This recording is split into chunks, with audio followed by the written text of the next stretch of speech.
On our way to victory. Fight, Eagles, fight. Score a touchdown, 1, 2, 3. Hit 'em low, hit 'em high.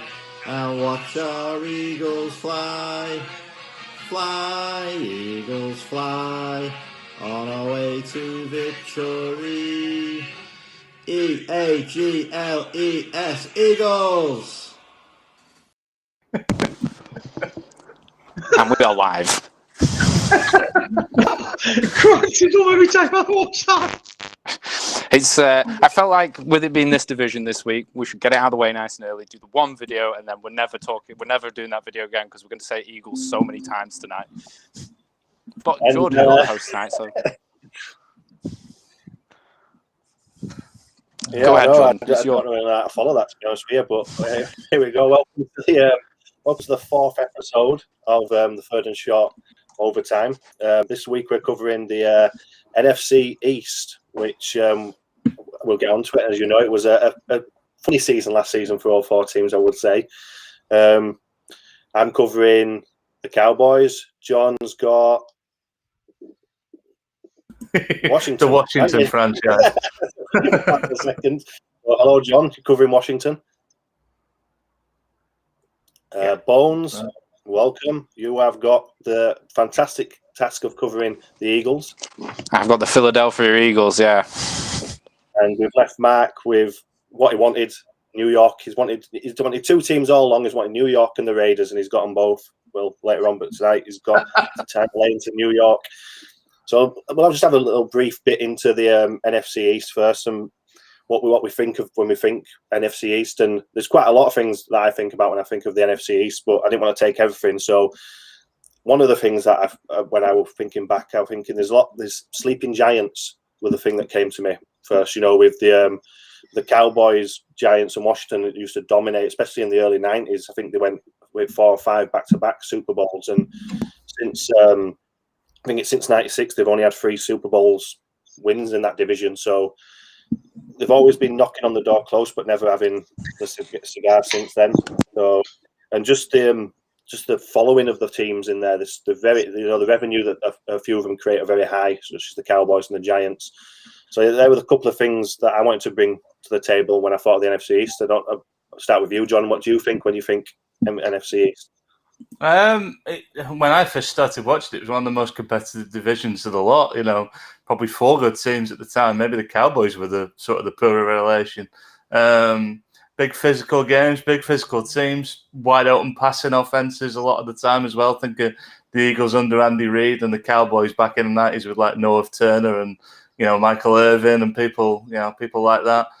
Usually a pretty good division. I don't know what the hell's happened to it in the last 2 to 3 years. But yeah, usually a pretty good division. Washington were always like a power run team as well, under Joe Gibbs and things like that. I think of physical football when I think of the NFC East. Kind of Bill Parcells football is kind of the way I look at it.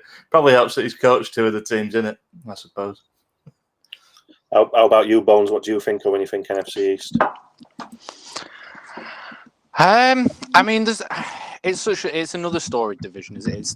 You can say the same about most of the NFC divisions because they've been around that bit longer. Like they are generally quite storied, good rivalries, good quotes from a few of them. You hear the regular ones, but yeah, no, it's an interesting division. We've been calling it the NFC Least for the last 2 years, so. It's not in its prime right now, but it has numerous Super Bowls to its name, the division. So, like, there's every chance that the NFC East is over. Like, who knows? What about you, Mark? We'll save the best to last, I'm sure. Go on. Well, when I first started watching NFL, the NFC East was stacked full of talent. Like they had 4 really good quarterbacks. I had Mark Reitman, who was at Washington at the time. They had Troy Aikman. They had Phil Simms at the Giants. And the Eagles had Randall Cunningham, and they had a really big lion's share of the media market. And I still think that's the case today, to be honest with you. When you look at the primetime games, it's the NFC East which dominates it. They've got a very big media market there. I think it's if you're a college player coming out of the college game, you're looking at the NFC East teams and thinking, that's where I'm going to make me market money. That's where I'm going to get me sponsorship deals. That's where I'm going to be on billboards, and that's where I'm going to get good coverage. The Cowboys were a phenomenal team when I first started watching it. They had Emmitt Smith and Irvin and Troy Aikman, and they were a really good team. But I used to like the Giants back in them days. You know, the Giants used to have Michael Strahan, who was young and coming through. Before that, they had Lawrence Timmons. You know what I mean? The LT. And they were the real physical team. John touched on it with rivalries. There's some really terrific rivalries in this division. I'm thinking of the Eagles and Giants in particular. I'm thinking of Strahan versus John Runyon when he used to play a tackle there, and Michael Strahan would be up against him. To a lesser extent, I'm thinking Washington versus Dallas. You know, the Thanksgiving games that we remember. So yeah, I mean, it's a really good division. It's fell on hard times of recent, but it's still a really big market. And if you were to go outside of the NFL fan base, your average NFL watcher, and you said, name is an American football franchise, the chances are they're going to be naming somebody from this division. You know, they're going to probably say the Dallas Cowboys or Washington, probably would have been Washington Redskins, let's face it, but now it's the Washington football team, or the New York Giants or the Philadelphia Eagles. That's how well known they are outside of American football following. It's funny that you mentioned the media. Do you think players that have come over to the teams like Dallas and New York Giants, do you think that obviously the pressure of, like, with the media, how they can tear you apart over there, do you think it can really, like, between like men and boys, can really find out a player and what they've got, their mentality to play? Yeah, certainly. Yeah. I think if you're quarterbacking in this division, you've got it tough. You know what I mean? I think if you're going to be a quarterback in this division, you've got it tough because you're going to have broad shoulders. You saw Eli Manning get kicked to fuck, for what better of a word. And the guy won 2 Super Bowls. But yet at the end of his career, when it wasn't pretty in the papers for him.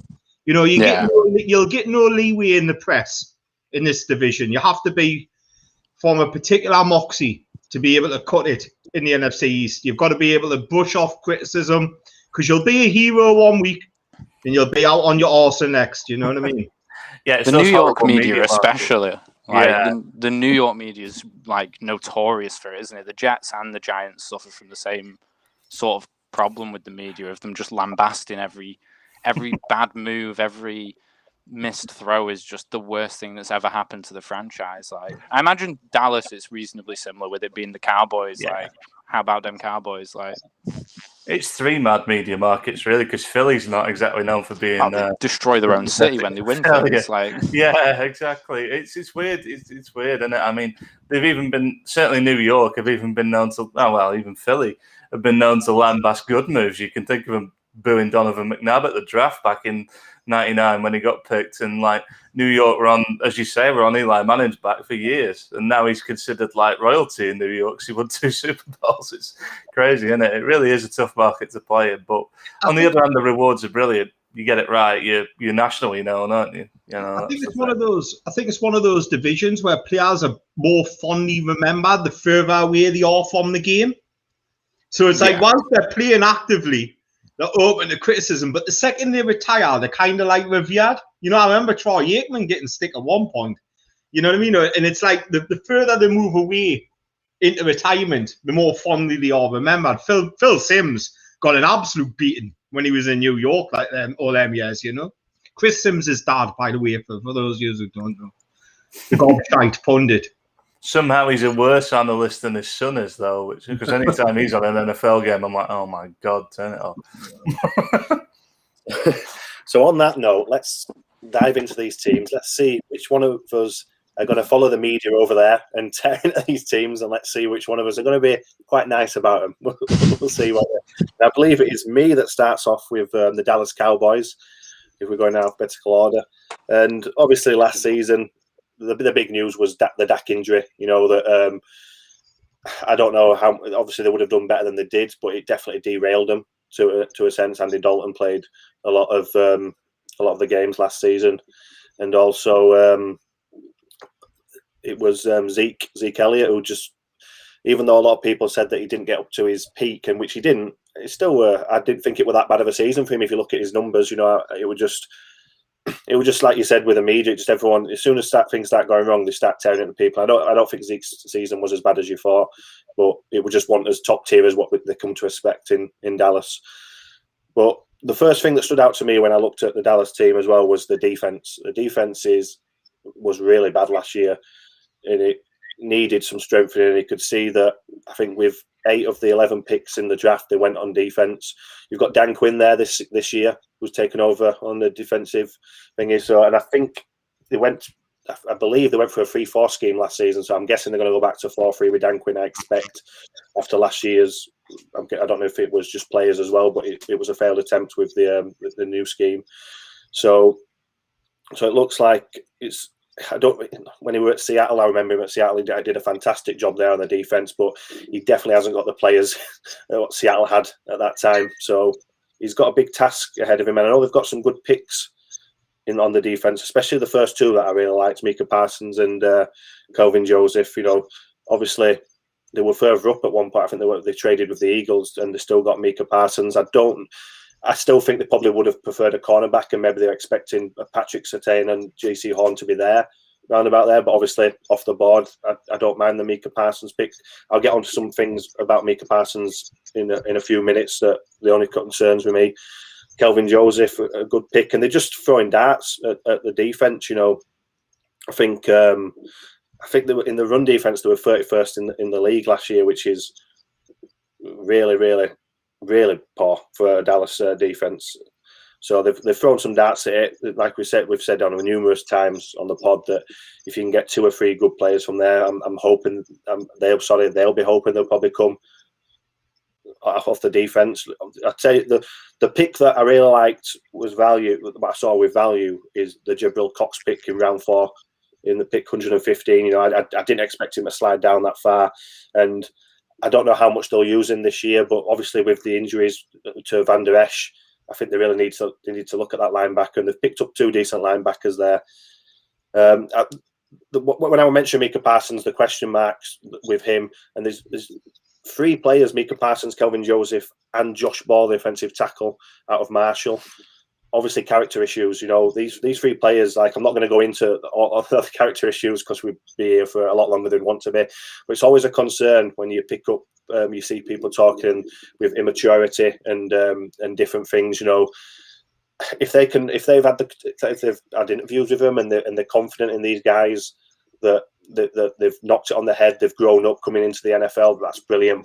But I still always have concerns with these. They're only young lads still. They can easily fall back into these crowds when they've been brought up as kids. In some of them in bad areas where they just can't shake these friendships, and we've seen it on numerous of times. But apart from that, Micah Parsons, Kelvin Joseph, I love them 2 picks. Fantastic. So yeah, they've addressed that defense. I've got absolutely no problem with the offense. Re-signing Dak Prescott, fantastic. You just look at the offensive room that they've got on the wide receiver and running back. It's just, and even if the defense doesn't perform, it's going to perform better than last season. But even if it doesn't perform, I always think Dallas could, with Dak Prescott, Amari Cooper, what's the guy's? I always forget his name now. CD Lamb, Blake Jarwin will be back from injury next year. I just think that they're seeing one of them teams that you might score 20 plus points against us, but we'll score 30. And that's what I see with the Cowboys. I don't know if it'll get them. I think they'll get into the playoffs this year. I don't know if how far it'll get them, and there's still a lot of work to be done on that defensive side. But with Dan Quinn coming in, they've picked up Keanu Neal from Falcons and another safety Kazee that's from there. So he's got players that he'll know. It's going to all depend on Dan Quinn on that defense to see how far they get. But offensively, I've got no problems with them whatsoever. I think they'll bounce back if everyone stays fit. I think Zeke will still have another good year with Dak back.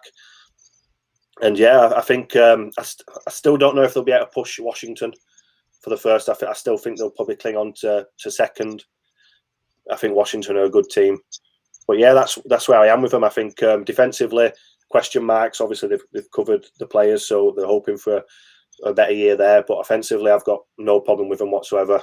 So Yep, that's where I am with them. I don't know how you feel. I'll go with you first, John. How do you feel about the Cowboys? I mean, as a 49ers fan, no, purely objectively, good team, bad defense. I think a lot of that was to do with Mike Nolan, though, which I have intimate experience with, as he used to be our head coach. I obviously the injury issues are a big thing as well. I like the draft. I love Micah Parsons. I thought that was a great pick. I'd feel pretty optimistic if I was a Dallas fan, especially coming into this division. There was no outstanding team last year. They were close in a few games, but the defense just couldn't get them the wins, and they were without the quarterback. So, assuming that there will be some sort of leap from the defense, and that Dak comes back at full strength, and it allows Zeke to be back at something approaching his best, I'd be feeling optimistic if I was a Dallas fan. I think they're a good team, not a great team, but it's getting to that point where they're back in the playoffs and winning games, because they haven't really had that even when they were a genuinely good team. They weren't winning a lot of playoff games, so it's kind of step one. It's getting the playoffs, win a couple of games, and then try and get to the next level. So I think they're in a good spot right now. What about yourself, Mark? Do you think Dak Prescott is a massive miss from last year that's going to propel them back to the playoffs in further, like maybe challenging Washington, or do you think it's just like play glass where I don't think it's all that. The defense is going to struggle again. I read different reports that this is what we were talking about at the start of the pod. That the Dallas press and the Dallas fans are a little bit meh on Dak Prescott. From someone looking outside in at that franchise, I love Dak Prescott to the point where I was like banging the table for the Raiders to make a move for him if that contract deal stalled. I think he's a really good player, but it just seems that they're not overly enamored with him, but they've paid him now. And I think he's a very, very good quarterback. I think the biggest concern for me isn't necessarily Dak Prescott. It's Zeke Elliott. I think last year we saw Zeke Elliott in the back end of the season, whether it was the offensive line and too much being put on him, have a very poor end to the season. And they've paid him, and there's no getting out of that contract. They've paid him well, and he's now in that second deal. And I'm thinking to myself, have they shackled themselves? Because he's eating a lot of cap. We need to see something back from Zeke Elliott. Because personally, I wouldn't be surprised if I saw Tony Pollard have a bigger role to play this year. You know what I mean? Because Zach wasn't good in the second half of last year. And people will say, well, it might have been offensive line. But personally, I think, this guy carries the ball 20 times every single game. And he's now in his, fifth season, maybe his sixth season. There's a lot of wear on them tires now. Going to Micah Parsons, we were talking earlier about, like the press coverage. There's no big amount of press coverage than with America's team, the Dallas Cowboys, let's face it. You either love them or you love them. And Micah Parsons has went there as a celebrated cerebral linebacker for Penn State, but he has this baggage of being a bully and being caught up in bullying scandals and being immature. He needs to step up, because that will not wash with the press in Dallas. He needs to be whiter than white. You know what I mean? To be able to succeed there. I did on another website, which I do some writing for, I did a perfect fits article with the Dallas Cowboys, and I snuck Micah Parsons in there, behind the two corners, so I pegged them and said this could be a dark horse pick, because they've got Leighton Vander Esch, who's continually got neck injuries, which is never good for a linebacker. They've got Jalen Smith, who came in with a big injury, albeit has hit the ground running since he's been in there. And you throw Micah Parsons in there, in the Sean Lee, who's just retired role. You know what I mean? And you've got a really good second level there, depending on how fit Leighton Vander Esch can be. I think that they needed to change defensive coordinator. I think they're going to have to see an improvement with Dan Quinn there just by default. Their secondary still looks poor. Calvin Joseph was either boom or bust in Kentucky. He either had some amazing games or he was burnt toast. And a lot of people pointed to his attitude and switching off and not being tuned in on some games. So they need to get the focus to Calvin Joseph in that case. But he's got the talent. There's enough there where people will go, I'll have a bit of that.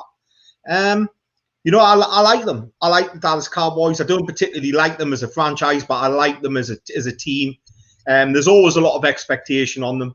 I don't think they're as good as Washington. I think that they're a good team, though. And they'll probably be about 12-1 for Super Bowl odds because they're Dallas Cowboys. And when realistically, it should probably be about 25-1. But they're a good team. They're a good team. And they've moved the needle in off-season just by firing Mike Nolan and getting in Dan Quinn. Yeah, I think you mentioned there Kelvin Joseph not being always on the ball when it comes to playing football. I've read a few times that a few coaches and from other teams and analysts have said that he's more concentration on his rap career than he is on football. He's meant to have brought out 4 rap albums already. So Bones, when you see people with character issues and things like that, do you think teams are taking chances on players, or do you think they've done their homework? And especially with Micah Parsons saying a first-round pick, do you think they are confident that nothing like this is going to happen? Or do you think, especially with the Dallas Cowboys, do you think it's one of them where they just pick the player and sort it out? We'll address it later and see if we can get him on the right track. I definitely do think there's some teams out there who they'll just take the shot regardless of the character issues, and what happens. Or, like you say, it's something they'll address after the fact. I think the Cowboys definitely... I think they've weighed it up. The stuff we heard about Micah Parsons, it seems to have gone away enough that I don't think it doesn't seem like it's going to be a risk. Hopefully it's not. We never want to see character issues inside the NFL, but yeah, I think the Cowboys will have weighed it up. I don't think they want. I mean, they do have some characters at Dallas occasionally, so you never know. They might have just been whatever the character issues are, we'll get him here. And we'll get it sorted out. We'll get it smoothed over once he's here. But it's difficult to say, isn't it? Because you never want to implicate anything when it comes to these character issues. I hope that whatever it is done with now, and we can, in his professional career, he can move past it. Yeah, I tell you what, I will bring up, and you'll probably be able to tell us, Jordan. Did they draft any offensive linemen this year? Because I felt whilst they had a decent starting 5, I felt depth-wise I had very little behind that. Well, they've got Josh Ball, and I think they got a guard, and I forgot his name now. It was a late on pick. I could go look for it and stuff, but it were a late pick. But it's funny you say that. We're looking at it, and obviously they've drafted Micah Parsons there, but Rashawn Slater was still on the board. And obviously you looked at both linebacker and offensive line, and it was one of them where you mentioned the injuries with Tyrone Smith, and Collins missed a lot of games. I don't know how many games, if he played any last year, Collins. But then you had Van Der Esch with the injury problems. It was one of them that you could argue for both sides, where it were we really need to strengthen on defense, maybe secondary. I think they probably would have gone secondary, like I said. I think they probably would have gone cornerback, especially if I think they really liked both the top 2 corners, especially Horn. I think they liked him, but yeah, I could have argued that they could have picked up Rashawn Slater, who went next pick to the Vikings, but they went Micah Parsons, and yeah, but as well as the defense, the offensive line is a big problem. But it seemed like they wanted to address the defense more than anything, and it were well, Dak Prescott's there, and whatever happens, yeah, he might get sacked a few times, but we've got enough playmakers there to put points on the board no matter what. That's what it seemed like to me. I don't know if that were what they were thinking, but it seemed like they just thought we'll be fine on defense. We'll score enough points. We just need to get that defense sorted. And I don't know about you guys, I think that's going to be the Achilles heel for them next year, defense. Yeah, I mean, I'm looking at their 5, and they've got Tyron Smith, if he's fit, at left tackle, Connor Williams, Tyler Biadasz, if I can say that name right, Zach Martin, and Leo Collins would be your right tackle. And that 5 is a pretty good 5, you know what I mean? It's going to give any good. It's a good 5, But beyond that, I don't see a lot of depth. I'd be worried given the injury history, specifically to the left and right tackle spots, and what's behind them, because Tyron Smith, when was the last time he played 16 games a season? And now we're talking about a 17-game season. He's loaded. And he's a perennial Pro Bowler when fit, but it's no good if he's on the bench. No, you're right there. It's I'm looking at it as well, and I think they've got about 4 or 5 depth Obviously, they've lost Joe Looney. I'm going to guess that they maybe re-sign him. He's still a free agent at the moment. They might bring Joe Looney back. Again, I'm not sure. I think they're going to have to bring someone back or something because they've got 3 or 4 players to cover at the moment. So, but yeah, that's. I think we've covered the Dallas Cowboys there. Yeah, I think we're all on a similar page with them. I think next up, I'm going to give as much time as I can because it is Mark on New York. The Giants next up. Well, right then. So, Tom, this is alphabet. Eagles. Eagles. Eagles Depends is if you're going next. City first or nickname. What are they teaching in these Yorkshire schools? What kind of alphabet do they teach you? It's the Eagles second. You can go and hog your limelight. The alphabet I'm going on is the locations, not the nicknames. That's what I thought you were doing. I thought we were going. I've been going on team name this whole time, so I apologise. If you want to wait for Mark to burst into New York Giants, we can take the Eagles now. If you want, Bones, you go take it away. I mean, I'll get them out of the way. Yeah, why not? I mean, I had a really hard time with these. I feel like I'm quite positive when it comes to these off-season reviews. And I'm normally quite lenient, but I found it's difficult to get that excited about anything that Philadelphia did this year. They've gone for a whole new coaching staff. Obviously, they've brought in 2 Colts guys, and I can't remember where the offensive coordinator's from, but it's the Colts defense and the Colts offensive coordinator is now the head coach. I've read some interesting stuff about him. Like he seems to value 2 tight end sets, short underneath passes to receivers in space, that kind of thing. Like it would seem quite interesting that people were commenting on the fact that he wasn't one of the Shanahan sort of tree play action heavy trend coaches. He's a bit more like what's the Frank Reich who they lost in 2017, was it?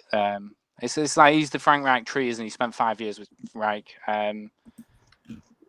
Defense is going to be 4-3, I guess we're assuming. The draft was good. I'm glad they picked Devonta Smith. Like I felt like I wanted to talk about Smith because you hear everyone saying, "Oh, he's too small. What about press coverage?" And that's all we hear about him. And it's like this guy is a really good receiver, and all anyone wants to talk about is he going to be able to handle press coverage at the next level? It's like you've got to think like in 2019, this guy was on a receiver alongside Jerry Jeudy and Henry Ruggs, and was still the top receiver at Bama. Like he was, and those guys went first round. Like this guy's a good receiver. He's won the Heisman, the first receiver to do it since '91. And he was the first receiver to win the Associated Press Player of the Year since its inception in '98. So like ever, first wide receiver to ever win that. Like this guy is a really good wide receiver, and I think they've done well there. Like his size is something people are going to talk about, but I think we mentioned it in the previous draft recaps. He's played at this size his whole life. He's ready for it. Like there is tape of him playing against press coverage in college, and he seems to do well enough against it in college. Like, yeah, it's another level, but this guy's the cleanest route runner in the class by a mile. Like, I'm stand by that opinion. He creates separation on pretty much every single route he runs. Again, he's not perfect, but who is? It's like even last year when Waddle's out, Smith's the only good he's the best receiver Bama's going to field, and people still could not cover this guy. Like, they still could not stop him from getting like 7 receiving records or something at Bama. Like Dickerson in the second round was a really weird pick, I think. Like, I know Kelsey might retire soon, but he's still there, isn't he, at center? And I think Asante Samuel Jr. was still on the board at this point, and the Eagles need help at cornerback. Like, it's a surprise that they went for a center who's got injury history. And I know we say, like, if you can get your rookie deal out of a player and they last the whole 5 years, it's done well. But I think one position where you don't feel that way is the O-line. Like, you don't want a one-contract O-lineman. Like, you want that guy to last a bit longer. And I guess there's question marks for Dickerson right now. If he stays healthy, great. I hope he does stay healthy. It just seems strange when they did need a cornerback to go out and get Dickerson when Asante Samuel's still on the board. I thought it was interesting, though, looking into what the new head coach had said about his plans for the team and mismatches and using running backs in space. They did go and grab in the 5th round a pretty good dual threat running back, Kenny Gainwell. Smaller school that he comes from, but the guy was pretty good in both the run and the pass game, which sounds like somewhere they're going to utilize him. So he might make it in. They did 3 D-line picks, and I guess I think Fletcher Cox is due to retire maybe soon. Like, he's towards the end of his career now. I think they've got a guy at edge who might go soon, defensive end. Like, so there was a couple picks there. It's just weird. They can't. You look at the draft, and I want to be dead positive about the draft, but they still don't seem to be able to make their mind up. Like, they still haven't committed to a quarterback, have they? They're still saying, even to this point, like, oh, we're not sure if Hurts is the guy. We're not naming him the starter yet. There's still press stories coming out that they're interested in Deshaun Watson, despite the fact that we still have not had any clear indication that Deshaun Watson's actually going anywhere. But apparently the Eagles are still interested. I like Hurts. Personally, I did when he was coming out of the draft anyway, but he did go 1-3 as a starter at Philadelphia, and I think if he does that again this year, it could be rough. But what's their option this year? Flacco. It's not like they've got Carson Wentz behind him this time. They got rid of him, so I just don't know what to think of them. Like, the Eagles seem to be a really impatient ownership. Like, the coaches don't get long to do well, and if it goes badly, you're out. You're gone. Like, it doesn't seem like a really, for lack of a better way to put it, it doesn't seem like a good job within the NFL to go and get. And I just don't. Maybe they're at the start of the rebuild, but then they made some off-season signings for older players on 1-year deals that looked like win now moves. I don't know that you're in a position to win now, but at the same time, it's the NFC East, and it was a really bad year last year. Anyone could have won that division, and I guess that could be what they're looking at, but I just don't know that they've improved that much. They just seem in a really weird position, and I can't really put it any other way. I found it really hard to review their off-season really, really positively, and I feel bad about it because I've been so positive about even the Jets, the Lions, like everyone I've reviewed, I've been quite positive about. And the Eagles, I struggled to find anywhere to be like, yeah, they've got this going for them in the future. Like, they could have a couple breakouts if Rager and Hurts have a good year, but they didn't have good last year's. Like, I don't know. I must admit, I'm the same as you, Bones. I look at that Eagles team and I think there's not much to be positive about. And like, I'll ask you, John, you look at the last few years, the wide receivers they've pulled out, and obviously Jalen Reagor might break out this year, but let's just pretend that we look at last year and what happened. How positive are you with Devonta Smith that he can change things in that wide receiver room? Has he got all the pressure on his shoulders already going into his first year? Yeah, for a couple of reasons. One, he's the Heisman winner, so he's going to get more. He's going to get more visibility anyway. But he's going to Philadelphia, where they're desperate for a breakout star. Would argue they haven't really had one, other than maybe Wentz for a couple of years. They're kind of short of that star player. I think they're short of a. I don't know. It's a tough one with the Eagles, isn't it? I sort of agree with Bones. Like, I don't think they're outright bad, but I just don't see them. They're just kind of there for me at the moment, which, when you consider the cap situation, obviously the whole drama with Wentz and firing Doug Peterson and all them kind of things, they had to move things on, and this is kind of one of those years that's going to mean basically nothing, I don't think, in the grand scheme of things. Unless the division is as bad as last year, I can't see how they would challenge for it. Receiver-wise, yeah, they're desperate for that playmaker. And to be honest, that's an Eagles thing, going back to like the Andy Reid era. They were bringing in guys like T.O. because they wanted that superstar receiver. They've never really had it. You know, even thinking back now, they've never had it. Even in the Super Bowl year, the stars weren't the wide receivers. They made a few good plays here and there, but it wasn't like they had a go-to guy. So maybe Devonta Smith is that. I was a bit lukewarm on him when we did the draft stuff because of the things that Bones has mentioned, but you're absolutely right. He's played at that size his entire career, so it's not like he doesn't know he's that small. I'm sure they'll find a way to use him. It's just, and the biggest thing for me with the Eagles, I can't see an organizational direction. The head coach search for an absolute mess. The quarterback room is iffy. Like, Jalen Hurts has the potential to be a good QB, but potential's about it at the moment. And there's no sort of, I'm not looking at it going, yeah, I can see where they've got a breakout star, except maybe Devonta Smith. And yeah, I don't know. I'm not keen on the Eagles. That's why I didn't want them. That's why Bones ended up with them. You mentioned something there that I just want to touch on quickly, because it is something I really struggled with looking through the draft and the depth chart and everything. Is I also do not understand what direction this team wants to go in right now. They can't seem to decide if they're in a position to win now or if they're going into a rebuild. Like, they just seem to be in this weird limbo state where they can't pick one and they're going to do neither and fail miserably because of it.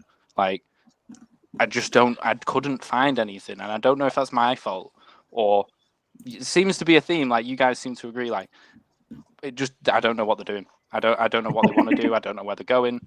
But yeah, sorry, I just wanted to touch on that as you mentioned it. What do you think? What do you think, Mark? Like, I look at it next year.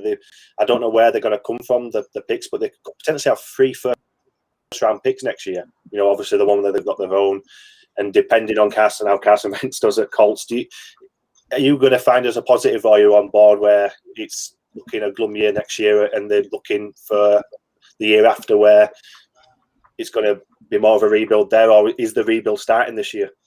I think they've accrued the draft capital to move up and get a quarterback next year. I don't think Jalen Hurts is that guy. I think that they'll probably move off from last year. Like you said, they've got 3 firsts potentially, depending on how Carson Wentz does at the Colts. So they've got the ammo next year. I think they'll probably be picking in the top 10 anyway, given their roster and where they'll be. But if they need to move up, they can do. So Spencer Rattler could be a bet, yeah. Sam Howell could be another one, you know. But we might see a new quarterback in Philadelphia next season. I mean, as it stands at the moment, I'm kind of a bit like you. Howie Roseman a few years back, I would have said was one of the best GMs in the NFL. But it seems like he's just really tailed off, especially in evaluation. I mean, let's not forget, right, last year they had the opportunity to take Jefferson, you know, who later went to the Minnesota Vikings. And Jefferson would have been tailor-made for this offense, and the pass for them to take Jalen Reagor. I quite like Jalen Reagor as a talent, but I didn't have him above Jefferson, you know. And that was an odd decision, and yet you've seen them going back and getting Devonta Smith this year, you know, as a result of that. And the thing is with Devonta Smith is he better be good because he's going to get no better. He's a senior who played at Alabama. He played against top line opposition. What he is now is what he's going to be. So if he's going to come in and struggle in the NFL, you're going to have a washout. You're not going to be able to coach this kid up. He's 23 coming into the NFL. He's been a senior at Alabama. He's played on the big stage. I agree with Bones. You know, I think the stick he gets about being slim is overrated because it's not like he's been slim all his career and made it work. And he's faced very good talent in the SEC. You know what I mean? So if you make it work there, you make it work in the NFL. You know, like, but yeah, I'm a little bit like, well, what they're meant to be. You know, like they don't seem to have any level of fluidity. Other run-first team, Miles Sanders, I liked him. But then they moved away from giving them the ball last year because Doug Peterson wanted to pass the ball 40 times a game. Or were they put in a position to pass the ball 40 times a game? You know, like, they seem to be moving to Zach Ertz left yet. Is he still there? I know that there was trade talk. I'm not too sure if he's there still. So are they a 2 tight end team or the single tight end team? Their wide receiver depth, they've got Devonta Smith and Jalen Reagor. Both of them are better down the field, making catches in the deep area, 20 yards beyond. But yet they've got Jalen Hurts, who's not really accurate down the field. So, you know, I think you kind of like balanced up with like what they're going to do. One player who they did take, who I like, was Landon Dickerson. I don't think he'll play centre for them. I think he'll play guard. I think he's a really good player, and I liked him a lot. I had him in the first round for many teams, and I was banging the table for the Steelers to take him in much of my mock drafts, you know. I did like Landon Dickerson. But he has got an injury history. First at Florida, then at Bama. You know what I mean? So, you know, what's he going to be? Milton Williams was one of my sleepers this year. I really liked him. He tested off the charts. I mean, Aaron Donald liked testing. And I don't say that lightly. This kid was an athletic freak. But didn't really put it all together at Louisiana Tech. Can he put it together in the NFL? You know, there's a lot of questions about this franchise. You know, and considering that they won the Super Bowl not too far ago, you know what I mean? The arrow is pointing down for them, I'm afraid. I don't think they're going to make any impression on this division as bad as what it is. I think they're going to be picking high in next year's draft as a result. I think they'll be in the quarterback market. Yeah, I mean, it's got to be tough being an Eagles fan at this moment in time because, for all intents and purposes, they're going backwards. I mean, Joe Flacco, what a weird backup quarterback to sign. You know, you've got Jalen Hurts, and if you had to find someone who was as polar opposite,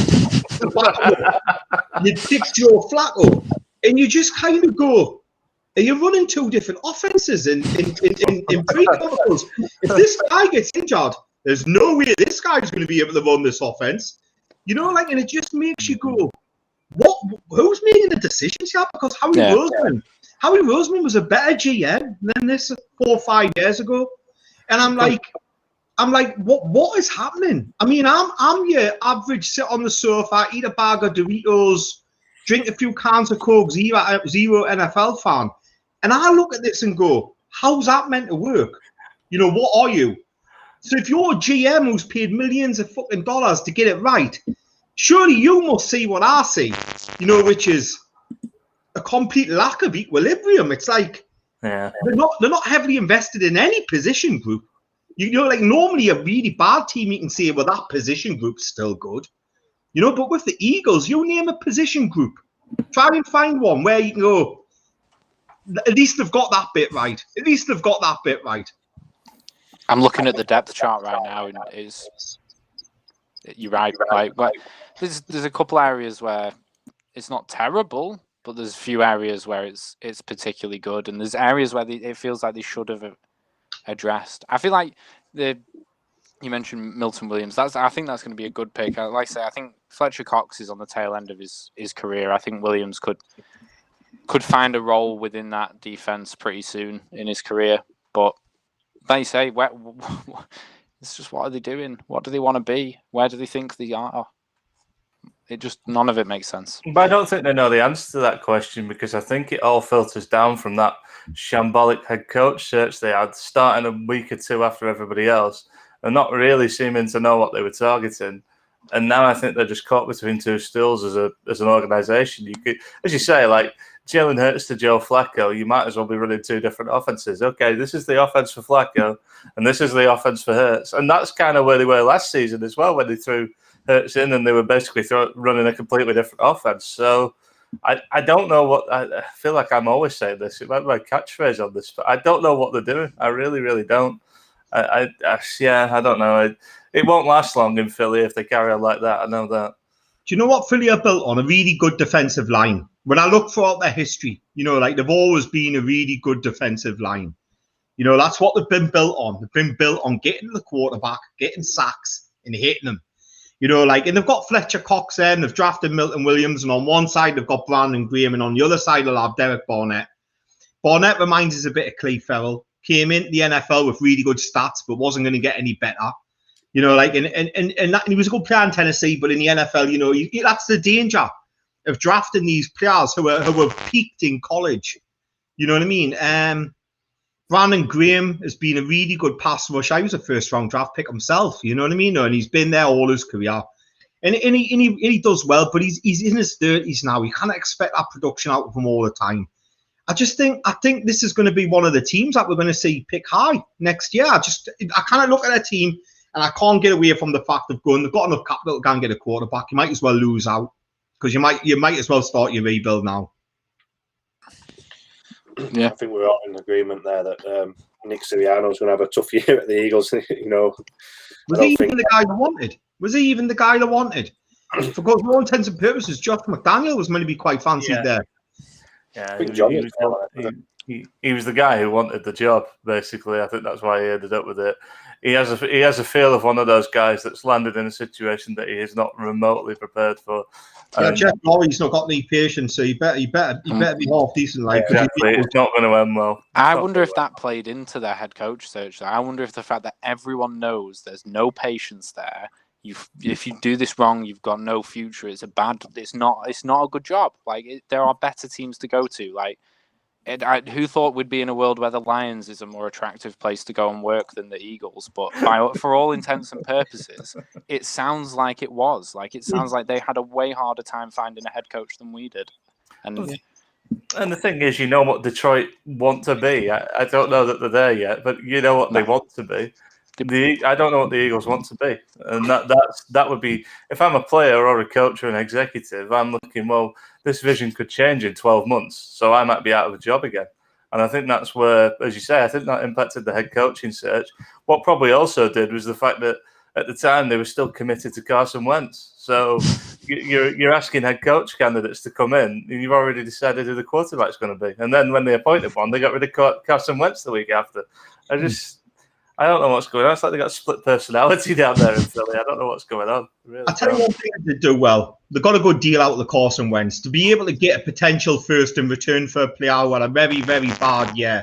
And I don't think Carson Wentz is a bad player. I think we'll probably see him hit his stride again in the Colts. But I think to get a potential first, at the very least, it's a second. And if he plays, I think it's 3/4 of the game. Someone remind us, I'm sure I'm right. That second will turn into a first.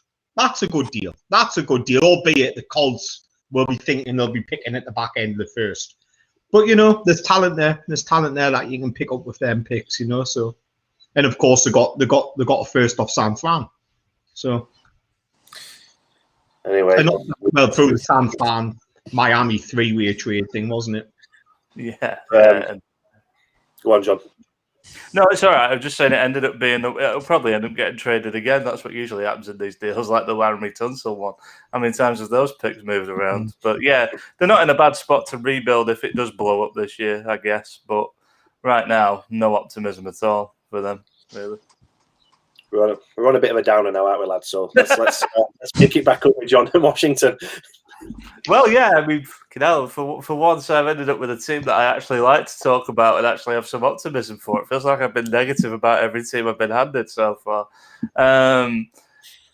Yeah, I like what Washington are doing. I've said it before on this podcast. I'll say it again. The adults are in charge in Washington. It took probably about 20 years, but they finally got there under Dan Snyder. They've finally put some grown-ups in charge and let them actually run the draft room and build the roster. They were a good team last year, well, good enough to win this division. But towards the end of the year, I thought they really kicked into gear. They were a tough out for pretty much every team they played, including in the playoffs when everybody thought they'd get blown out. I think a large part of that is Ron Rivera. I like Ron Rivera as a coach. I think he's probably a little bit short of being a top coach, just purely because his offense has at times been quite predictable. But you can't argue with his results, and he's good at building teams from basically a ground zero point of view. And I think when he came in there, that's kind of where they were. They were going nowhere, certainly nowhere quickly. You got Dwayne Haskins on the roster at the time. The team was struggling. There was a lot of issues on that roster, and I look at it now, and it's in a good state, really. QB is the question, because it's like with most teams, if you haven't got a franchise guy, then you're always going to be looking for that franchise guy. I think every team, there's a lot of bridge quarterbacks. It's often said that there aren't 32 good quarterbacks in the NFL. I think there's some evidence of that in some of the teams that we've covered. There's bridge QBs. There's QBs that are there until they get in a position to, or acquire a genuine franchise guy. I think Ryan Fitzpatrick is probably the literal definition of a bridge quarterback. Look at some of the teams he's been on and what they've transitioned to and where they're going. But he's a good quarterback.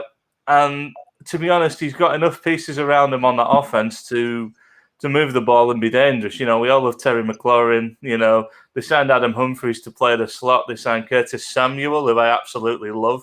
And in a Scott Turner offense where he can be used effectively and sensibly and get the ball in his hands and let him be the playmaker that he is, I think he'll have a really good season. I like the roster as it's constructed. The concern is, well, not the concern, but the sticking point maybe is QB, just because Fitzpatrick has kind of oscillated from great season to bad season in his career, and he might be due a bad one. But having said that, he's going to a pretty well-coached team with some good experience around him. So I quite like where they are in that sense. Defense is a bit of a question mark, but then with Ron Rivera there, that kind of goes away. And plus they got players like Chase Young, Montez Sweat, Jonathan Allen. These are genuine talented players. They may be a bit weak at linebacker, which I think kind of informed what they did in the draft, which I'll sort of come on to in a sec, and maybe at DB as well. But I would trust who they've got there to coach them up. You're talking about a Jack Del Rio, who's always coached pretty good defenses, and to be honest, was a pretty decent head coach as well. You already got Rivera as head coach. There's some good young coaches, as positional assistants. So I like how they're constructed. I enjoyed the draft as well. It's a strange one, actually, because when they made the first round pick, Davis from Kentucky, I was a bit like, they could have gone in a number of directions, really. I think they were one of the teams that we found it hardest to nail down when we did the draft preview, because they're not outstanding, apart from maybe at receiver, they're probably not outstanding at any one position. So they could have gone in a number of directions. They go for Davis. It was maybe a little high. I didn't see a lot of people necessarily saying he would be up there, but Ron Rivera knows linebackers, and if there's a guy who wants to be in his defense, I'm happy to be on board with that. And I like what they did the second round. They got Sam Cosmi to kind of add some weight to that O-line, which, looking at it, it definitely needs. The interior of the line isn't too bad. They brought Eric Flowers over. I don't know how he'll do, but he's certainly been better at guard. And Brandon Scherf as well, who's a good guard. The interior of the line is pretty solid. But the tackles maybe a bit weak, and I think we saw that last year with some of the QBs running for their life. I do think they perhaps need something there. Sam Cosmi should give them that. Could play either tackle position. I think it depends where they want to slot him in early on, but I think he was a good pick. And in the second round, good value, because I'd seen him mocked in the late first. He went at 51. So I think if you're Washington, I think you're happy with that. Lower down the draft, I like what they did in the mid-rounds as well. Saint Just, I don't know what the hell you pronounce, from Minnesota, the corner. He was actually a guy I was looking at for the Niners, because we were certainly a little short at DB. I think he's a good physical DB, and I think he's going to the right place to develop. I like that pick, and it adds some youth to that defensive backfield. There's a lot of unproven players in that DB lineup.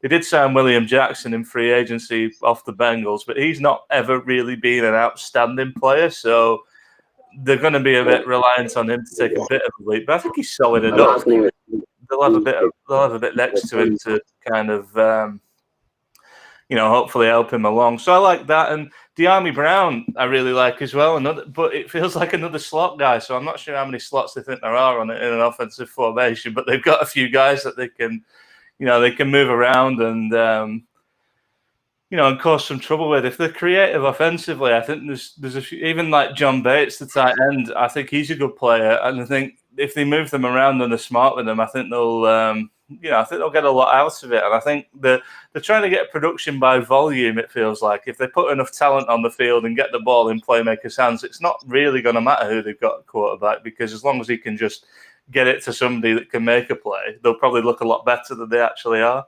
I think you brought up as well, Jordan, before we actually started the podcast, that the running back room is pretty good. It is. It's probably got 2 or 3 solid NFL players in there. McKissick, Barber, to an extent Gibson as well. Lamar Miller's a decent player. There's good players there, and it's a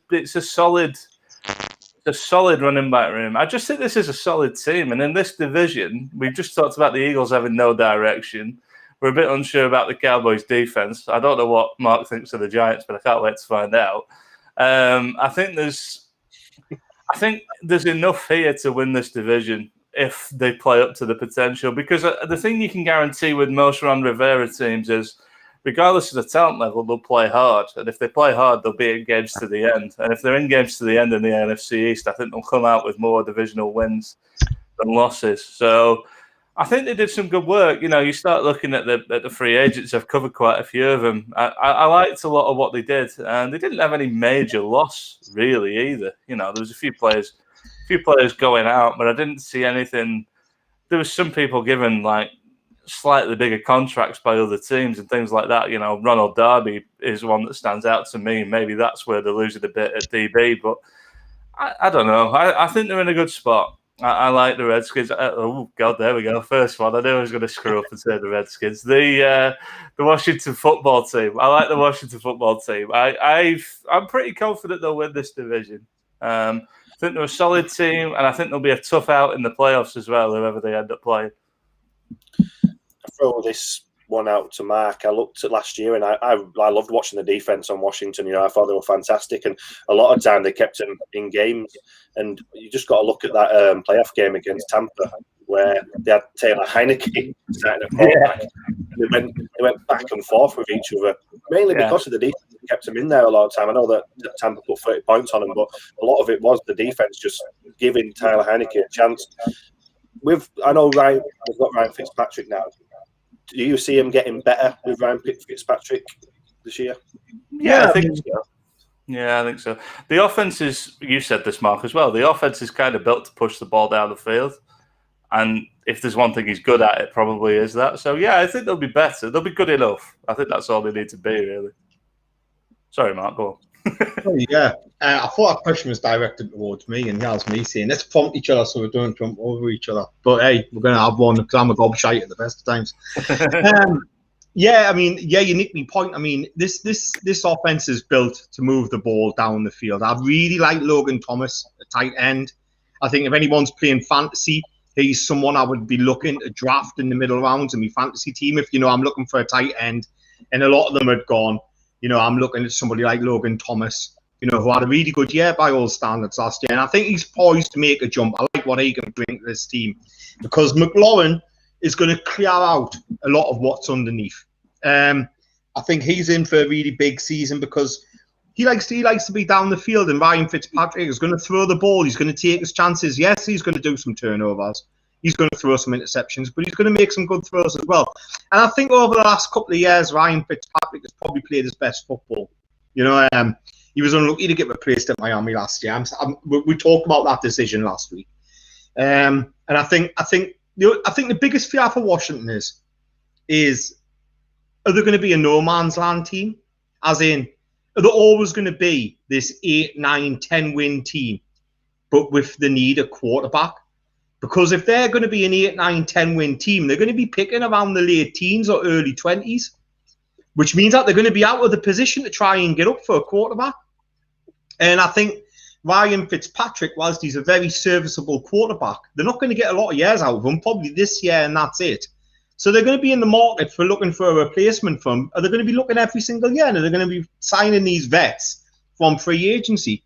That would be my main concern. I love what they're doing on defense. I think one of their stars of last season was Cameron Curl, who they found and who came in at free safety and played alongside Collins. I thought that he was fantastic. And they've got another 7th rounder this year in Shaka Toney, who I think can be a really good situational pass rusher.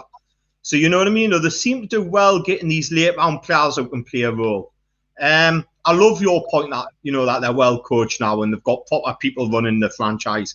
Ron Rivera, I really like Ron Rivera. I agree. I don't think he's in the top echelon of coaches, but he's probably on that swing. He's probably at the top of that next level. He seems to be a real players coach. He seems to get the best out of who's around him. They really enjoy playing for him. I like the defense. Jonathan Allen, Deron Payne, Montez Sweat, Chase Young, all first-round picks. You know what I mean? All first-round picks. How can you not like that? You know what I mean? I look at their defense. St. Just was probably the best corner in the Senior Bowl. Long, 6'3", out of Minnesota. Physical, ideal for their system. They've got Fuller. Fuller's the other, and they've got the lad from Houston. He played for Houston in college, but he went to the Bengals, Jackson. And he had a really good junior season. His second year as a pro was really good, and he never really hit them heights again. But we've seen the potential out of him at least.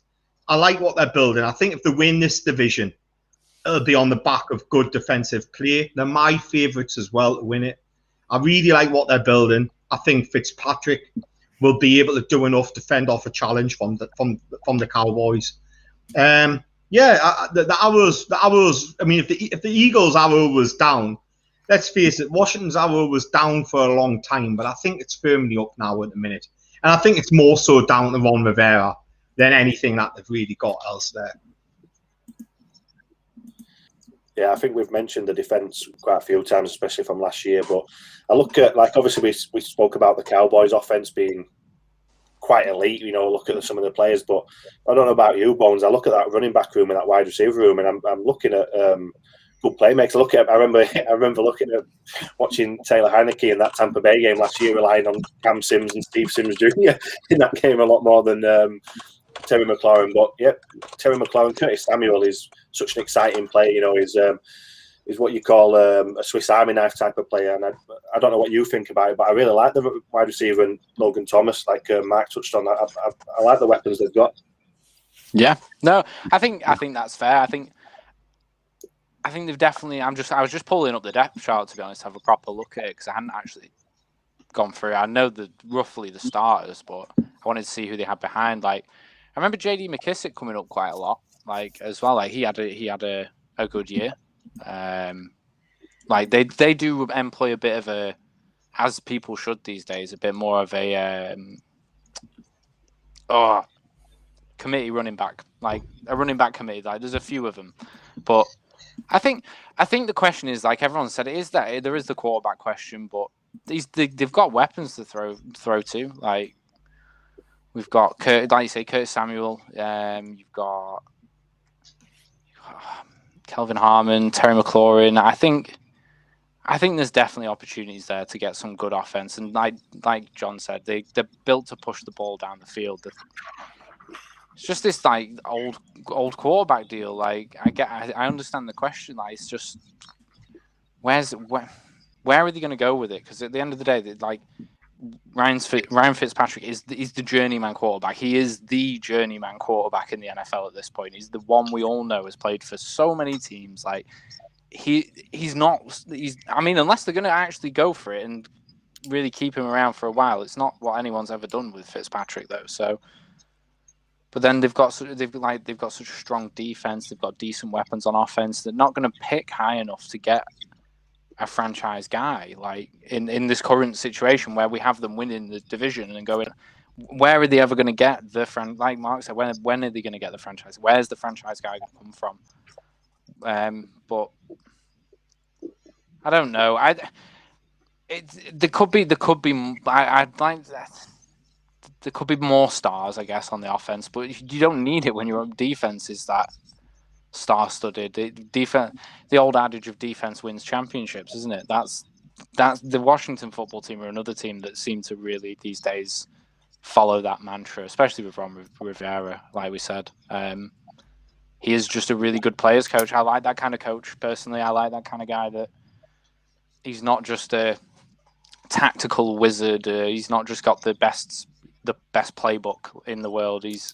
But he'll get the best out of every single player on the team, every single down, and that I think that can count for a lot. I know we're saying maybe he's not the top 5 coaches in the league, but I think in terms of that kind of coach, he's up there in the top of those kind of coaches. That is just a player motivator and will get a good result.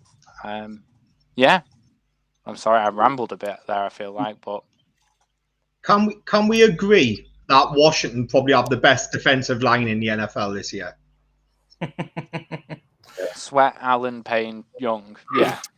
Pretty good, isn't it? Matthew Ioannidis. Then you've got, you've got Jazz in behind him, Tim Settle, who's a big run-stuffing defensive tackle. You've got Shaka Toney, I know he's a rookie in a 7th rounder, but look what they got out of Cameron Kerr last year. I think he can come in and can spell and keep pressure on quarterbacks. I think he's a pass rush specialist. Pass rush specialist. Can we agree that this front, this defensive line is the best in the NFL? Who would you put up against them? John, I know that you probably argue that they might be better. Would you say that there's a better defensive line on paper? I can't immediately think of one. There are teams that you could say if they all play to the potential, if they all come back from injury, blah blah blah. But I think taking it at face value, probably not. No, they've built from the lines out, which is something that I said about a few teams did at the draft. They've definitely tried to build that D line as a function of the defense. And it shows on what they've got right now. No, I'd probably agree on balance. Yeah. People might bring up Tampa, like they had a really good showing last year of getting pressure on the quarterback. Like, but again, on paper, like I like the look of this more. This There's feels a like this is, up, isn't it? yeah. There's more future to this as well. Like these are younger defensive line overall. I feel like as well compared to the Tampa one. You're going to cause some offensive line some trouble this year. I like the Sam Cosmi pick. I noticed that they let Morgan Moses go almost instantly after picking Cosmi. Morgan Moses, I mean, that shows how much they like Sam Cosmi, because Morgan Moses has been a very serviceable right tackle for a lot of years now. So they moved off him quite quick. So they must really like Sam Cosmi. I like them myself, to be honest with you. Yeah, I think I don't know if anyone else has got anything to add, but I take your point on Fitzpatrick. You know, on next year, where do they go with the quarterback situation? But as of this year, I really think they're going to be a good team to watch. I'm really looking forward to watching them on defense and even on offense. You know, I know the defense is what we're going to look at to see maybe winning games, but I do look forward to that offense as well. At the same time, I know you say that Fitzpatrick will throw interceptions, but he'll make them better with the weapons that he's got as well. So it's one of them teams I'm really looking forward to watch next year, just as a outside fan. There is one pick I wanted to mention quickly, whilst we, because anyone who saw like my Lions mocks coming up to the draft, they did pick one guy that I was really hoping we'd get, is Dax Milne out of BYU in the 7th round as well. I think that's a good pick at a great spot, and I hope in the future that he will play a role in that team, because I think he's a good pick. Like, I hope he plays for them. I like what they've done late in the round. I like what they've done. I mean, they did well last year, didn't they? They got Cameron Curl, Calvin Harmon. I think he might have been the year before. Might have been last year. I can't remember. Probably the year before. But they've done well picking players up in the later rounds. Shaka Toney, Dax Milne. I think they'll play a good part this year. I don't think either of them will be standouts, but I think they'll do enough to keep, to keep a body on the roster. So I think we're all in agreement that Washington are the top dogs in NFC East, but I'm sure we'll get onto it later to give a full rundown, but I think we all like them, which leaves us lastly for Mark to go into detail. I don't know if he's going to attack the Giants, but let's see. Go for it, but Mark. He's pulling up a bed, not a chair. Pull up a bed. Tell us about the Giants. Yeah, welcome to my boudoir again. It's like you've been invited into my personal space, and tonight I'm going to be booking Daniel Jones. I hated the pick when they made it, and I'm not a big Daniel Jones fan. I'm just not a big Daniel Jones fan. I'm sorry, Tom. I'm sorry, Giants fans. But this year, there's a lot of, like, Daniel Jones has got a lot of questions to answer, and he's got all the ability, at least in terms of what's being built around him, to be able to succeed. There's no more excuses for this lad now. He needed wide receivers. They went and got him 2. They got him 1 in the 1st round, and they went and signed Kenny Golladay. He needed an offensive line to protect him. They got a left tackle last year in Andrew Thomas. You know what I mean? So they've built around him. Andrew Thomas, I said to Tom last year, I said he's a really good left tackle.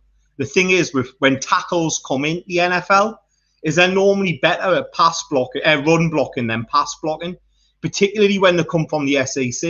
I think we're going to see this with Alex Leatherwood, where the teams are so run heavy, especially Georgia. They're not asked to pass block a lot of times.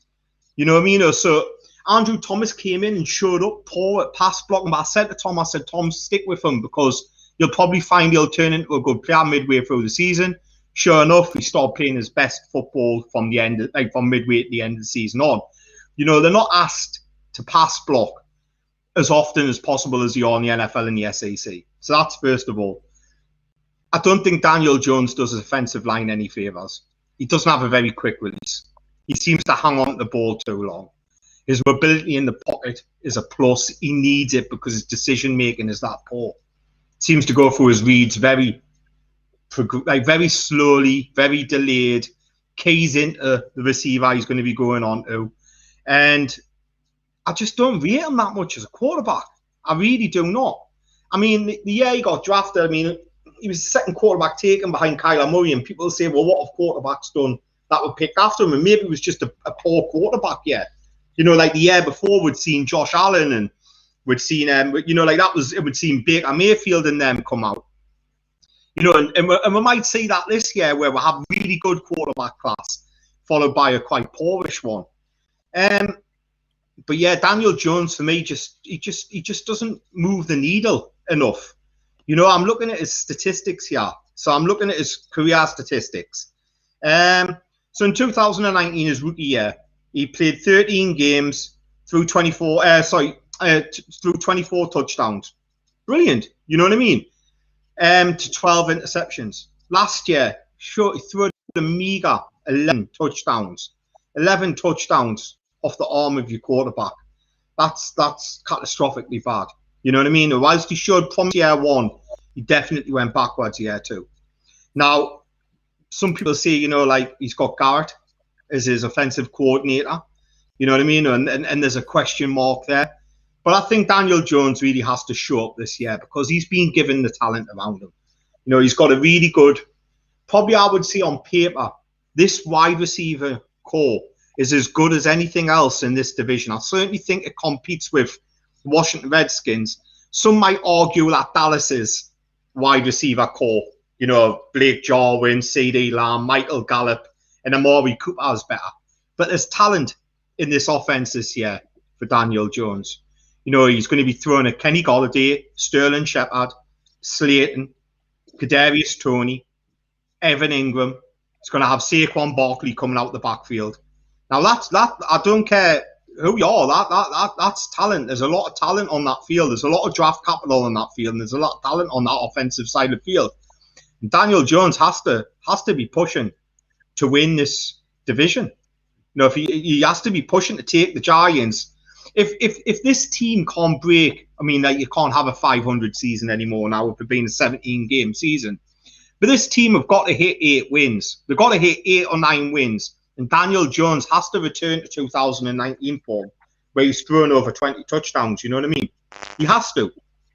Otherwise, they're going to be left with a situation where his fifth-year option's coming up, and they're going to be left with the question of, well, do we give him it? Do we give him it or do we move off it? Because I'm going to argue, what is Daniel Jones's ceiling? What's his optimum ceiling? Is it Jared Goff? Is he a more mobile Jared Goff? Is that what he is? That's not bad in its own right. Jared Goff got the NFL the Super Bowl. Is he an Andy Dalton? That's kind of who he reminds us of. Andy Dalton in his prime at the Cincinnati Bengals. What is he meant to be? I know that the Giants fans will say, well, he can be Tony Romo. He can be this guy who can sling the ball. He's got a reasonable arm and he's mobile and he's gutsy. And he is. He's gutsy. He's brave. He'll take a hit. I'll give him that. So they'll argue that he could be a Tony Romo kind of player. That he was for the Cowboys. But yeah, there's big question marks on Daniel Jones. If we look at the draft and what they did in the draft, I don't dislike the Kadarius Toney pick. I don't dislike Kadarius Toney as a player. He was a senior coming out, and unlike most seniors, you've got to think his best football's ahead of him, as in he hasn't hit it. He got better year upon year at Florida, and this year his route running improved a lot. So you've got to think with some NFL coaching, they're probably going to see a better player in the pros than what you saw in college. He's really good with the ball in his hand. He's very difficult to take down. Personally, I would have took Elijah Moore there. If Rondale Moore had a full bill of health, I probably would have took Rondale Moore there as well. But I'm not disappointed with the Kadarius Toney pick. The pick that I really like is the Zizou Jalari pick in round 2. They need pass rusher. Tom asked us to touch on Lorenzo Carter. Lorenzo Carter, when he came out of Georgia, he was one of them. He was a senior. His best season was his junior year, the year before his senior year, where he had 5 sacks. And people thought he's a stand-up edge rusher. He can play in a 3-4, put him at outside linebacker and let him get the passer. Never really worked out that way. I think he got 6 sacks last year. Not last year, he was injured, but the year before he got 6 sacks. Maybe 4 sacks the year before. And I think that's kind of like his limit, Tom. I want to see he can be better, but in college he wasn't really a standout, and 5 sacks for Georgia was all he was getting. I think that's going to be his magic number in New York. So they really need Zizou Jalari to come in and to bring some pressure on the quarterback. The good news is Zizou Jalari was probably the most polished pass rusher in the NFL draft, who's probably the one with the highest floor, probably the most pro-ready guy coming in. If anybody had watched their game against Cincinnati, he absolutely mullered their left tackle, who was their reserve left tackle because James Hudson had been evicted. You know what I mean? No, but he mullered him. He absolutely mullered him. I think he had 4 sacks, 2 forced fumbles, and a safety or something ridiculous like that. You know, he's really polished. He gave Alex Leatherwood fits when they played Alabama. And Alex Leatherwood has just been picked in the first round by the Raiders. So, you know what I mean? So he's played against some level of talent. Not that I'm saying that Leatherwood is that good. You know what I mean? But he's played against somebody who was a first round draft pick, a top 20 draft pick, and that's probably enough said about that. And skinned him, gave him fits. You know, so I'm really hopeful for Azeez Ujulari, and I think he's the kind of player that they'll like in New York. Yeah, I just think that this season is going to be make or break for Daniel Jones. They're not a bad team, the New York Giants. I just don't think they've got a good quarterback. And in an NFL where we're so quarterback driven, you know, like where you're winning, you know, you look at the players who are winning Super Bowls. There's a reason why Jimmy Garoppolo and Jared Goff got the Super Bowl and never won it, because they're not good. And that's the top and bottom of it. And that's Daniel Jones. I think if Daniel Jones has a ceiling where he's half as good, or he hits Jimmy Garoppolo level, they've looked out, because from what I've seen, it doesn't really move the needle for me. I think this is a team that are going to be facing a difficult question when those fifth-year options come up, because they chose him quite high, which means he's going to get paid on that fifth-year deal. You know what I mean? So it's going to be like win or lose on Daniel Jones, which is a shame, because I think that their roster's pretty good and it probably could compete with a better quarterback. Saquon Barkley. Can we just touch on like drafting running backs early? Can we just touch on my bugbear? So many of us have made reference to, and I know Matt does as well quite regularly, to my theory about committee running backs being better than bell cow backs. When you're playing a 17-game season as we are now, and then playing potentially 4 games in the playoffs, having a bell cow running back who's touching the ball 20 times a game is not optimum. They're going to face injuries. They're going to take a pounding. They're going to be worn down when the game matters most, which is in the playoffs. I've always said, if you want to improve your running game, improve your offensive line, you know, and have a stable of backs. We look at the Tampa Bay Buccaneers who won it this year. They ran Jones all year. And then in the playoffs, they went to Leonard Fournette, who was fit and who had tread on the tires, who they could run into the playoffs. And they ran him hard. You know what I mean? We look at what the Rams have done and what the 49ers have done in the past, building the stables of backs. The Raiders, my team, have just went out and got Kenyon Drake because they found that Josh Jacobs wasn't going to be able to carry us for a full season. You know, like Zeke Elliott, we talked about him earlier at the Dallas Cowboys, just how much he's tailing off in his career now. You know, drafting running backs early just doesn't make good business. I wouldn't even draft one in the first round, if truth be told. What I would do is every single year I would be drafting a middle round running back regardless of our roster, and I'd be bringing as many undrafted free agent running backs into my franchise to evaluate. Yeah, I'd be picking 6 or 7 of them that weren't drafted just to have a look at who they've got. Because I think in today's NFL, you need to have freshness on the field. You need to have a continual freshness on the field. Saquon Barkley is a really good running back. He's faced injury history already. You know, he's going to be coming up this 5th-year option. I'm not too sure if they've agreed to give him it or not yet. I think the talk is that he's not guaranteed it. You know what I mean? Look, I don't care who you are. You could be picking a rebirth of Emmitt Smith. Don't pick a running back in the top 10 picks. Don't pick a running back in the top fucking round. Unless you're running back away and you're picking at the back of it. You know what I mean? You want that 5th-year option for one.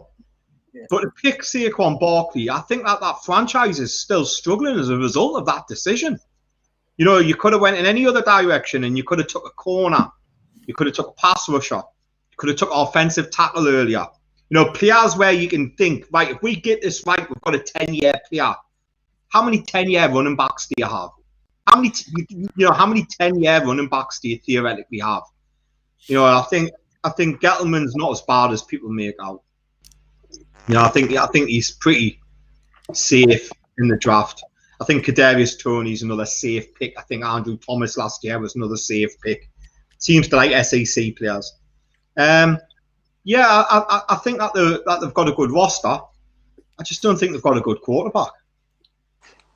I'm going to be honest with you, Mark. I was a bit disappointed. I thought you were going to go into Giants a bit more, but then you went back to 2018 and started going off on Saquon Barkley. So I'm accepting that you went further back, but I'm sure Tom would appreciate the digs there.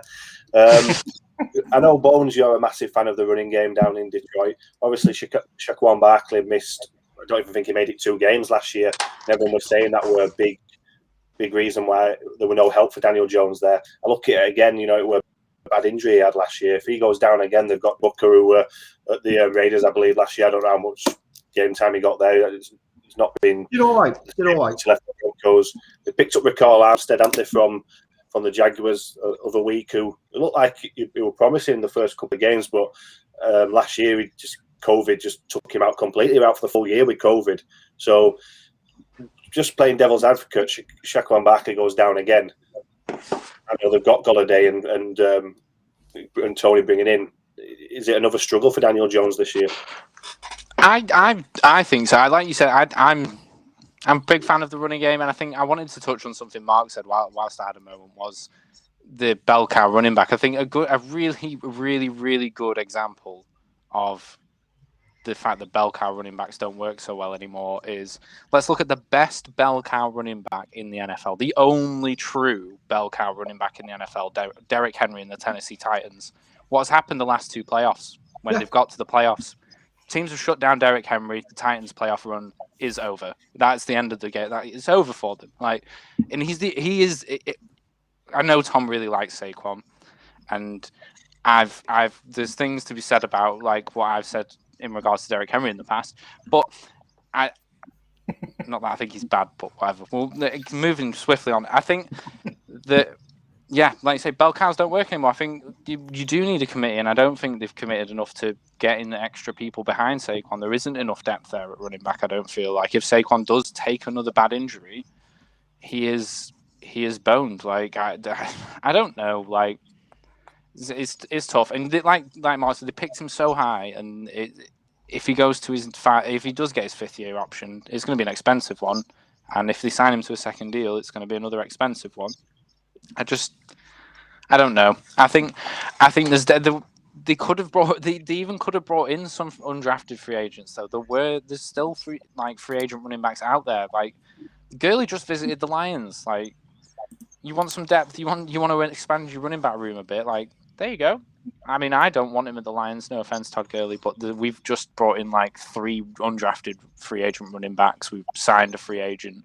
We drafted one last year. We drafted another one this year. We've got like 6 running backs at this point. I just don't need Gurley right now. But you know, there's depth out there that they could get, and yeah, I think they should be looking towards more of a committee as well. I do agree. Like, I mean, fucking Tom's been texting us already, and one of the things what I was going to swing back round to after you had your say was the big blue defense. You know, I like Dexter Lawrence as a player. I liked him coming out of Clemson. James Bradbury was a really good corner in his first year. Blake Martinez shocked me because he was pissed in Green Bay, but has looked kind of half decent in New York. Adoree Jackson. I'm a bit meh on Adoree Jackson, if truth be told. I don't know if he's a better nickel than he is outside corner. Jabril Peppers is half decent. You know, they've got Logan Ryan at free safety, who's better than most. I like what they're building on defense, and if Azeezou Jalari can hit double figures of sacks, that's going to be much better for them, because that's what they're missing, a proper pass rusher. Just to touch on that defense for them. Yeah, I mean, they're not a bad team. They're not a bad team. They've just got a bad quarterback. I think that's good, that, Mark, that you've given them a bit of positivity. But let's get back to what we're here for. John, obviously Andrew Thomas picked it up at the end of last season, but are you a believer in this offensive line for the New York Giants? I think Nate Solder coming back. I don't know where he's going to fit into that line. I imagine they're going to maybe try and kick him in at right guard or maybe right tackle. I'm not too sure if he is a guard. I like Andrew Thomas. I like them coming out. You know, like I thought when they put him, I thought he's going to struggle in pass pro, but he'll get the hang of it. He's really clever. He's really smart. He played for Georgia. You know, like he was always going to be better at run blocking than he was at pass blocking. Will Hernandez, for me, has been a disappointment. I really liked Will Hernandez when he came out that year. And they put him in at right guard, and he's another one who hasn't lived up to his hype. And at some point, you've got to go. You've got to go, is this a coaching thing or is this a selection thing? Because on paper, the talent was really good. There's a lot of money in Nate Soldier, so they're going to have to find a spot for him to play. Matt Peart did better than I thought he would have, you know, out of UConn. He was thrown in and he didn't let himself down all that much, though I still don't rate him. I think they're just the middle of the road offensive line. I think they're just the middle of the road. They're not the worst, they're not the best. I imagine if PFF were grading them out, they'd probably have them graded around 16th, 17th, 18th offensive line in the NFL, which is enough to do something.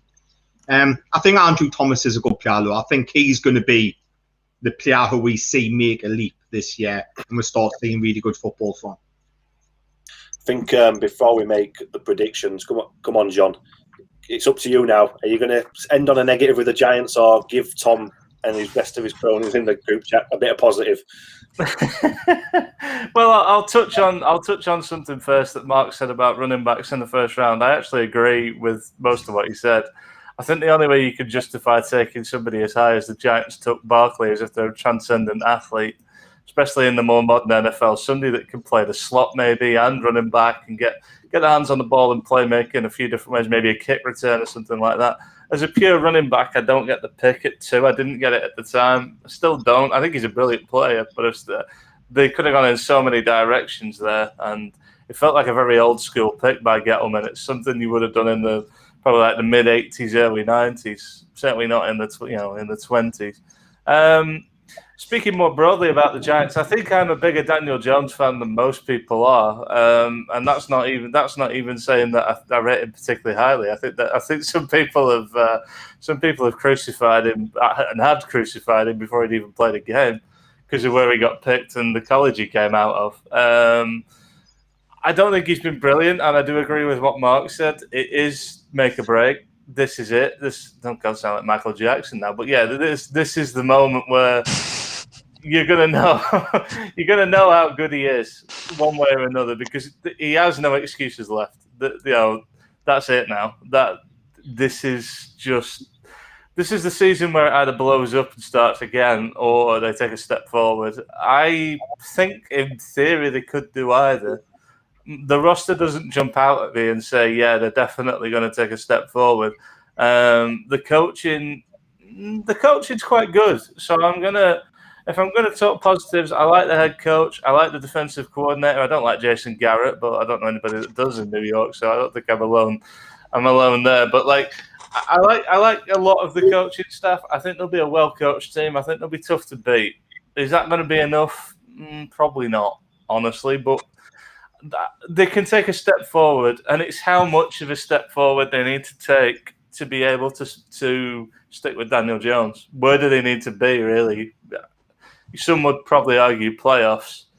I think they're probably right. That's the issue. I think he's set up to a point where they have to almost make some noise now. I don't think another average to good season is good enough. I think he needs to go to that extra level, and I don't think he'll do that. But I don't know. They're going to be a tough team to beat, and that might be enough. Yeah, I don't know. It's hard to make a strong argument for Daniel Jones when you look at his body of work, in all honesty. It's hard to make a strong argument. I do think he's got talent, though. I don't think he's a complete dead loss. So I think it just depends. That offense is going to have to take a step forward in several ways. I think they're going to have to be more creative on offense as well. Maybe adding somebody like Kadarius Toney will help them do that. But there definitely needs to be more. They were very vanilla last year, I thought, and hopefully with Saquon back and Toney in there, they might get a little bit more explosive, and that helps your quarterback. If he has a player that can take 5-yard passes and turn them into 25-yard gains, he's going to look a hell of a lot better, regardless of whether he actually is good enough or not. So, but I can't make an argument for them winning the division at the moment.